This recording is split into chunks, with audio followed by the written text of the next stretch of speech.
हरे कृष्णा, राधे राधे। स्वागत है आपका कन्हैया स्टोरी की आध्यात्मिक यात्रा में। सुखी वैवाहिक जीवन और पति की लंबी उम्र के लिए सुहागन महिलाएं कई तरह के व्रत और उपवास रखती हैं। इन्हीं में से एक है वट सावित्री व्रत। ये व्रत प्रत्येक वर्ष ज्येष्ठ माह के कृष्ण पक्ष की अमावस्या तिथि पर रखा जाता है। इस साल वट सावित्री व्रत 19 मई दिन शुक्रवार को रखा जाएगा। इस दिन अखंड सौभाग्य एवं सुखी वैवाहिक जीवन की कामना के लिए सुहागन महिलाएं व्रत रखती हैं। साथ ही व्रती महिलाएं बरगद के पेड़ की पूजा करती हैं और पेड़ की परिक्रमा करते हुए उसके चारों ओर कलावा बांधती हैं। सुहागन महिलाओं के लिए ये व्रत बेहद खास होता है। वहीं जो महिलाएं शादी के बाद पहली बार वट सावित्री व्रत रखने जा रही हैं, उनके लिए पूजा विधि से जुड़े कुछ नियमों को जानना बेहद जरूरी होता है। तो आइए जानते हैं उन्हीं नियमों के बारे में। उससे पहले जानते हैं कि वट सावित्री व्रत का शुभ मुहूर्त क्या है। हिंदू पंचांग के अनुसार ज्येष्ठ अमावस्या का शुभारंभ 18 मई को रात्रि 9:42 पर होगा और इसका समापन 19 मई को रात्रि 9:22 पर होगा और वट सावित्री व्रत 19 मई दिन शुक्रवार को रखा जाएगा। अब आइए जानते हैं कि वट सावित्री व्रत के लिए हमें पूजा सामग्री क्या क्या चाहिए। सावित्री सत्यवान की मूर्ति, कच्चा सूत, अक्षत, सिंदूर, सुहाग का सामान, बांस का पंखा, लाल कलावा, धूप, अगरबत्ती, मिट्टी का दीपक, घी, बरगद का फल, मौसमी फल जैसे कि खरबूजा, ककड़ी, कच्चे आम। इस व्रत में खरबूजा, ककड़ी और कच्चे आम का विशेष महत्व होता है।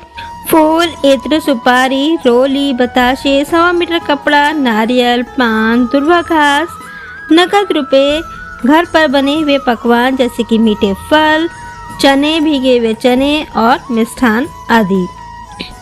अब आइए जानते हैं कि वट सावित्री व्रत का नियम क्या है। यदि आप इस साल पहली बार वट सावित्री व्रत रखने जा रही हैं तो सबसे पहले स्नान के बाद लाल रंग की साड़ी पहने और श्रृंगार जरूर करें। इसके बाद पूजा घर और वट वृक्ष के नीचे पूजा स्थान की साफ सफाई कर ले। अगर आपके घर के आसपास वट वृक्ष नहीं है तो आप वट वृक्ष की टहनी लाकर भी पूजा कर सकते हैं। बस ये ध्यान रखिए कि जो भी आप टहनी लाएं उसमें कम से कम 5 या 7 साफ और बिना कटे फटे पत्ते होने चाहिए और उसके नीचे आप थोड़ी सी मिट्टी लगाकर उसको गमले में या फिर आप किसी कटोरी या गिलास में भी या लोटे में रख सकते हैं। फिर उसे गंगा जल छिड़क कर पवित्र कर लें। इसके बाद शुभ मुहूर्त में वट वृक्ष या बरगद के पेड़ की पूजा करें। पूजा के समय धूप और दीप अवश्य जलाएं। वट वृक्ष की जड़ को जल अर्पित करके उसके चारों ओर 7 बार कच्चा धागा लपेटे। उसके बाद वट वृक्ष की परिक्रमा जरूर करें। वट वृक्ष के पत्तों की माला बनाकर पहने और वट सावित्री व्रत की कथा जरूर सुने। फिर चने का बायना और कुछ पैसे अपनी सास को देकर उनसे आशीर्वाद प्राप्त करें। अगर आप जानना चाहते हैं वट सावित्री व्रत की कथा तो वह हमारे चैनल पर पहले से अपलोडेड है, उसे आप वहां जाकर सुन सकते हैं। उसका लिंक हम अपने डिस्क्रिप्शन बॉक्स और आई बटन में दे देंगे। पूजा के बाद फल, अनाज, कपड़े आदि एक टोकरी में रखकर किसी ब्राह्मण को दान करें। मान्यता है कि इस व्रत का पारण 11 भीगे हुए चनों को खाकर किया जाता है। अब आइए जानते हैं कि अगर वट सावित्री व्रत के दिन आपको पीरियड आ जाए तो आप क्या करें। वट वृक्ष में तीनों देव ब्रह्मा, विष्णु और महेश जी का वास होता है। इसीलिए इस वृक्ष की पूजा करने से तीनों देवों की कृपा प्राप्त होती है और महिलाओं को अखंड सौभाग्यवती रहने का वरदान मिलता है। वहीं ऐसे में जब महिलाओं को मासिक धर्म शुरू हो जाता है तो उन्हें ऐसा लगता है कि वट वृक्ष में वास करने वाले देव ब्रह्मा, विष्णु और महेश, साथ ही साथ माता सावित्री उनसे इस साल पूजा नहीं करवाना चाहती हैं। क्या इस वजह से ऐसा हुआ है?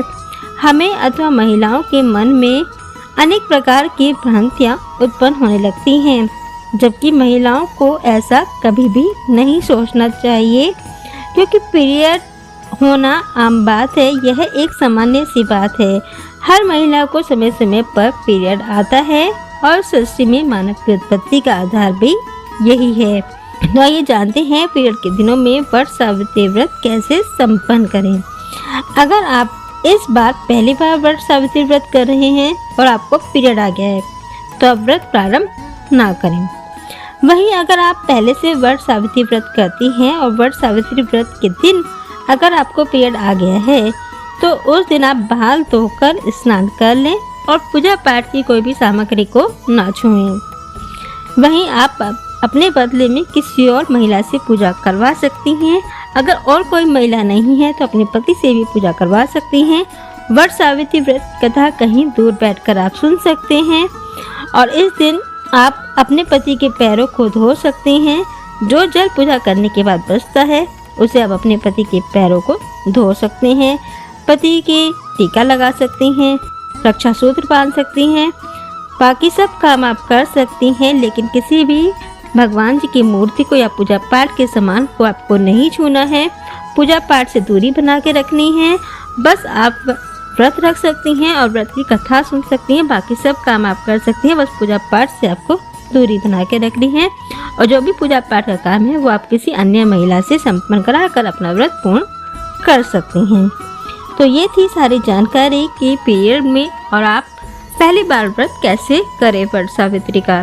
तो आप सभी को वट सावित्री व्रत की हार्दिक शुभकामनाएं। ये वीडियो आपको कैसी लगी नीचे कमेंट बॉक्स में लिखकर अवश्य बताएं और वीडियो पसंद आई हो तो इसे लाइक करें तथा ज़्यादा से ज़्यादा शेयर करें। और वट सावित्री व्रत की कथा आप नीचे डिस्क्रिप्शन बॉक्स में बने हुए लिंक पर जाकर सुन सकते हैं। हरे कृष्णा, राधे राधे।